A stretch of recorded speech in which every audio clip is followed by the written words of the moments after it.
Selamat datang kembali di Jam 8 Worldwide bersama gua Irfan Rapsodi di Oh Gitu Ya, episode ke-7 miliar. Nah, seperti biasa, gua akan memberikan kisah-kisah santai ya, yang tujuannya adalah untuk agar menambah pengetahuan dan wawasan kalian. Habis itu ketika misalnya dalam obrolan-obrolan santai di tongkrongan atau ketika sedang mendekati calon mertua ataupun calon pasangan Anda, cerita ini bisa lu ceritain lah untuk memecah suasana yang terjadi di sana. Oke, ini mohon maaf, gue akhirnya baru buat video ya. Mungkin yang ngikutin hampir sebulan ini gue nggak buat. Kenapanya ya suka-suka gue dong ya. Mohon maaf sekali lagi. Nah, untuk hari ini kita tanpa banyak basa-basi, cerita gue adalah kita kembali lagi ke zaman Perang Dunia Kedua, di mana Perang Dunia Kedua ini kan banyak cerita di mana korban tuh banyak berjatuhan. Pokoknya segala hal yang mengerikan terjadi di Perang Dunia Kedua. Tetapi ada juga hal unik yang terjadi ketika Perang Dunia Kedua. Salah satunya adalah ada prajurit Jepang yang dia itu bersembunyi di dalam hutan dan gunung Filipina karena tidak mengetahui kalau perang itu sudah berakhir dan dia bersembunyi selama 30 tahun. Jadi gini, Perang Dunia Kedua ini salah satu awalnya terjadi ketika Jepang itu menyerang pangkalan laut Amerika di Hawaii, atau kita sering tahu atau kita kenal adalah Pearl Harbor ya. Nah, dari situ Jepang melakukan invasi lainnya, salah satunya ke negara-negara Asia Tenggara, termasuk Singapura, habis itu kita juga Indonesia dan juga Filipina. Ketika itu Filipina tuh masih dikuasai ya oleh Amerika, di mana Amerika tuh mempunyai militer lah di Filipina. Dan Jepang itu langsung menginvasi Filipina dan akhirnya berhasil merebut Filipina dari Amerika. Atas dasar itu Jepang itu berhasil menduduki seluruh wilayah negara Filipina. Di tahun 1944, yaitu sekitar 2 tahun setelahnya ya, setelah Perang Dunia Kedua dimulai, Amerika ini melancarkan serangan balik ke Filipina yang diduduki oleh Jepang. Amerika berhasil memukul mundur Jepang dari Filipina yang membuat pasukan Jepang ini lari terbirit-birit ya ke pulau-pulau kecil yang ada di Filipina.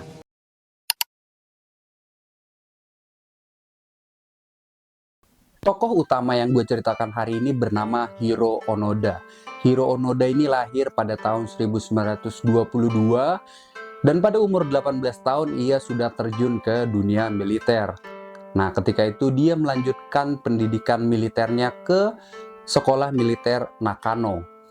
Di sana dia tuh dilatih intelijen, habis itu perang gerilya, sabotase, propaganda, skill bertahan hidup di hutan. Pokoknya dilatih untuk menjadi pasukan khusus. Kalau kita tahu ya, tentara Jepang yang biasa, itu prajurit Jepang yang biasa, itu ditugaskan untuk jangan sampai tertangkap oleh musuh. Walaupun kalian nih harus mengakhiri hidup kalian sendiri. Harakiri gitu ya. Nah, pasukannya Hiro Onoda nih, divisinya, karena termasuk pasukan khusus, dia ini berbeda. Dia ini jangan sampai itu dia tuh mati gitu ya. Pokoknya gimana pun caranya Anda tuh harus bertahan hidup. Setelah menyelesaikan pendidikannya, Hiro ini mendapatkan tugas rahasia lah, misi khusus di salah satu pulau Filipina yang masih dikuasai oleh Jepang. Pulau itu adalah bernama Pulau Lubang. Di mana di Pulau Lubang ini terdapat pangkalan udara Jepang dan juga terdapat pelabuhan yang masih dikuasai oleh Jepang. Berangkat deh tuh Hiro Onoda ke sana. Nah, tugasnya dia adalah itu karena posisi Jepang sudah terdesak ya, dia ditugaskan untuk meledakkan atau menghancurkan pangkalan udara dan juga pelabuhan. Karena tujuannya itu agar tidak digunakan kembali oleh Amerika. Karena sudah bisa diprediksi bahwa Amerika akan menyerang Pulau Lubang tersebut ya. Tetapi pada kenyataannya ketika Hiro Onoda sampai di Pulau Lubang, dia nih tidak mempunyai otoritas untuk melakukan perintah ya, untuk memberikan perintah. Karena di sana itu masih ada tentara yang pangkatnya lebih tinggi dari Hiro Onoda. Dan juga komandannya di sana ya, yang tentara yang pangkatnya lebih tinggi itu, dia tidak menyetujui usulan dari Hiro Onoda. Dia merasa pangkalan udara dan pelabuhan ini masih bisa digunakan oleh Jepang untuk memobilisasi pasukan Jepang yang ada di yang ada di Pulau Lubang untuk kembali ke Jepang atau ke negara pokoknya ke tempat aman lah dari serangan Amerika. Hingga akhirnya di tahun 1945 Amerika nih melakukan serangan ke Pulau Lubang. Ya sudah bisa ditebak ya, tentara Amerika ini berhasil menguasai Pulau Lubang hanya dalam hitungan beberapa hari saja. Nah, pasukan Jepangnya pada kemana? Pasukan Jepangnya ada banyak yang mati, ada juga yang akhirnya kabur dia dari pulau tersebut, entah pulang ke Jepang atau kemana, nggak tahu. Tetapi tidak dengan Hiro Onoda sebagai seorang pasukan khusus ya dari divisi intelijen. Dan dia itu ditugaskan untuk menjalankan misinya sampai selesai. Itu yang selalu dipegang teguh oleh dia. Maka dari itu dia tetap berada di Pulau Lubang. Dan dia juga tidak sendirian ya. Dia tuh bersama ketiga rekannya. Jadi ada total 4 orang yang termasuk Hiro Onoda yang menetap di Pulau Lubang untuk melakukan perlawanan lah ke Amerika.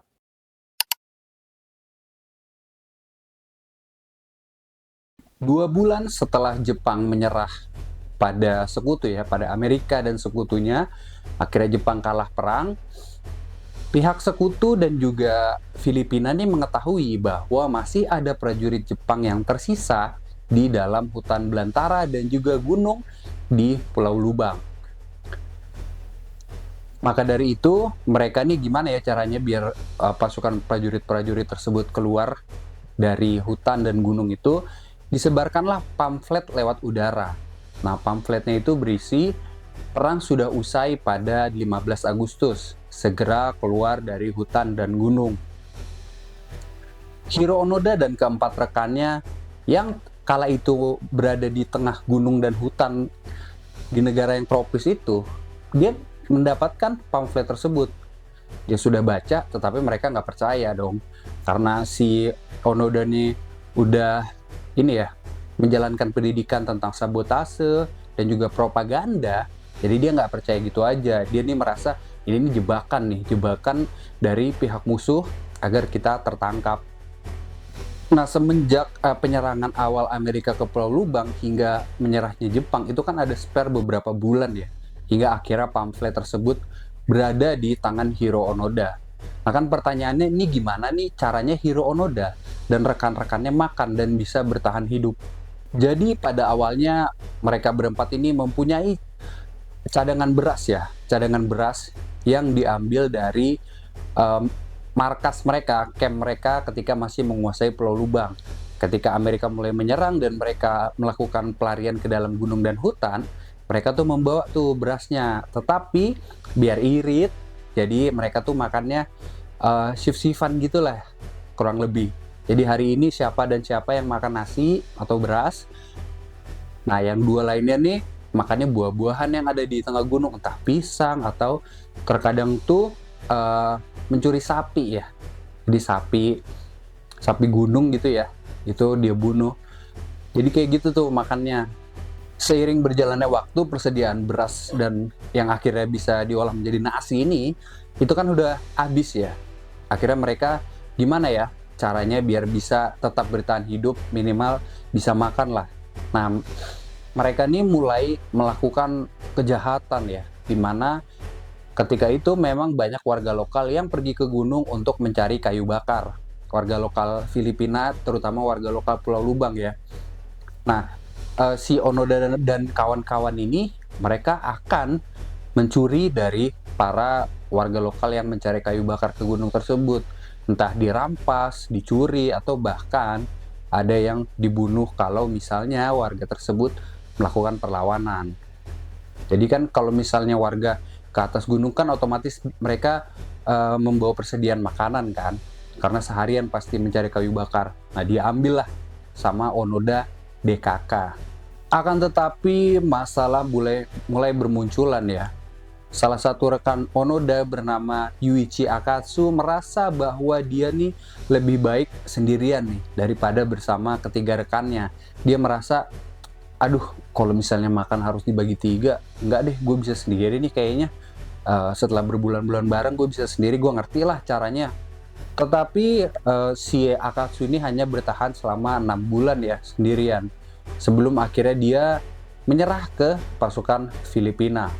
Oh iya, gue belum ngasih tahu ya.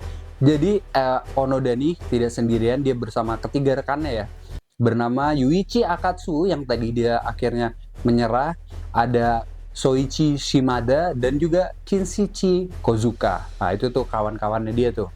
Di tahun 1949, Onoda nih yang mengetahui tertangkapnya Akatsu nih semakin membuat dia tuh paranoid dan ketakutan. Jadi dia tidak percaya dengan siapapun. Mereka menganggap semua orang yang masuk ke wilayah mereka, dalam arti wilayah yang udah mereka mereka buat ya, kayak tempat mereka gitulah, markas kecil-kecilan gitu, itu adalah musuh. Jadi seperti gue bilang tadi, kalau ada warga lokal yang tidak sengaja mendekat ke mereka, langsung tembak, langsung dihabisin lah. Kemunculan Akatsu ini yang dia tuh menyerahkan diri ke prajurit Filipina ya, ke pemerintah Filipina, itu membuat otoritas Filipina nih kembali melakukan pencarian kepada Onoda dan kawan-kawan. Bahkan di tahun 1952 ya, 3 tahun setelah si Akatsu ini menyerahkan diri, pemerintah Filipina ini menjatuhkan sebuah airdrop, di mana dalam airdropnya itu berisi foto-foto dan pesan dari keluarga masing-masing. Jadi Hiro Onoda dan kedua rekannya. Dan juga pesan yang menyatakan bahwa perang udah berakhir, ayo pulang. Ya, Onoda tetap nggak percaya dong. Dia nih nggak percaya kalau misalnya Jepang tuh bisa udah menyerah. Kira dia bodo amat lah, gue tetap nggak peduli gue dengan kayak gini-gini, gue tetap ingin menjalankan misi gue yang sudah gue emban dari awal. Di tahun 1954, Shimada, salah satu rekan Onoda, dia tuh terkena luka tembak ketika sedang baku tembak dengan tentara Filipina, hingga akhirnya dia tewas ya. Praktis Onoda ini hanya bersama dengan satu rekannya lagi, yaitu Kozuka. Nah mereka berdua nih, ya mau nggak mau, mereka berdua nih harus bertahan bareng-bareng. Setelah kejadian tahun 54 di mana Shimada ini terkena tembak oleh pasukan Filipina ya. Nah, pemerintah Filipina ini tidak mendapatkan petunjuk dan juga info ya tentang Onoda dan Kozuka. Hingga di tahun 1959, itu pemerintah Jepangnya sendiri pun menyatakan bahwa Onoda dan Kozuka nih sudah meninggal. Walaupun pada kenyataannya belum ya, mereka masih dalam pelarian. Kita beranjak 13 tahun kemudian, tepatnya tahun 1972, kepolisian setempat ini dikagetkan dengan kemunculan Onoda dan Kozuka.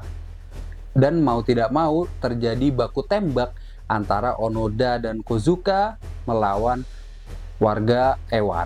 polisi lokal Pulau Lubang ya, polisi Filipina. Akibat dari baku tembak ini, Kozuka itu akhirnya tewas. Onoda tinggal sendirian. Onoda memutuskan kembali bergerilya masuk ke dalam hutan dan gunung. 2 tahun Onoda itu bergerilya seorang diri ya, di tengah hutan dan gunung tropis Filipina. Dan tiba-tiba dia dikagetkan oleh seorang pemuda Jepang yang datang menghampiri dia ya, markas kecil-kecilan dia yang udah dia buat gitu ya. Kan itu kan pindah-pindah ya, bernama Norio Suzuki. Nah, Norio Suzuki ini siapa sih? Dia ini adalah anak muda yang senang berpetualang. Dia tahu nih Hiro Onoda ada di Pulau Lubang itu karena berita-berita yang ada di Jepang ya kan. Pasti rame dong. Akhirnya dia karena merasa kayaknya belum meninggal nih si Onoda, dia ke Pulau Lubang lah untuk mencari Hiro Onoda. Dalam hitungan beberapa hari saja, Norio Suzuki ini berhasil menemukan Hiro Onoda. Di sana dia kembali mengajak Hiro Onoda untuk kembali pulang ke Jepang karena perang tuh sudah selesai belasan tahun sebelumnya. Ya sudah bisa ditebak ya enggak. Onoda tetap nggak mau nih. Tapi dia bilang dia pengen nih, dia mau menyerahkan diri jika komandannya langsung yang memberikan perintah untuknya. Jadi komandan dia di awal mungkin ya yang menyuruh dia untuk misi ke Pulau Lubang.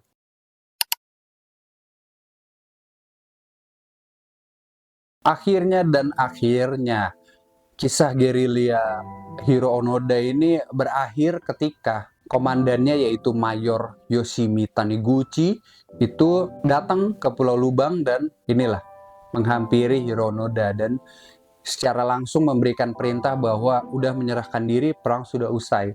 Dan dia tidak sendirian ketika itu, komandannya ini datang bersama saudara laki-lakinya Hiro Onoda.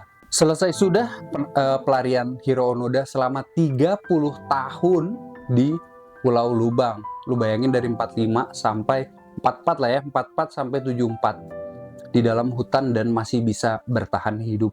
Menggunakan seragam Jepang, prajurit Jepang ya. Menggunakan seragam prajurit Jepang, Hiro Onoda ini menyerahkan pedangnya secara simbolis kepada Presiden Filipina yaitu Ferdinand Marcos yang menyatakan bahwa dia sudah menyerahkan diri. Presiden Ferdinand Marcos juga memaafkan kejahatan yang dilakukan oleh Hiro Onoda di mana total dia nih membunuh sekitar 30 warga lokal Pulau Lubang. Kenapa dimaafkan? Karena Presiden Marcos tuh bilang Hiro Onoda nih dia melakukan itu karena dia nggak tahu kalau perang sudah selesai. Jadinya ya masih dalam situasi perang ya kan, dia ngiranya ya mau gimana lagi. Gitu. Jadi agak pro kontra sih pasti ya bagi warga Filipina ya.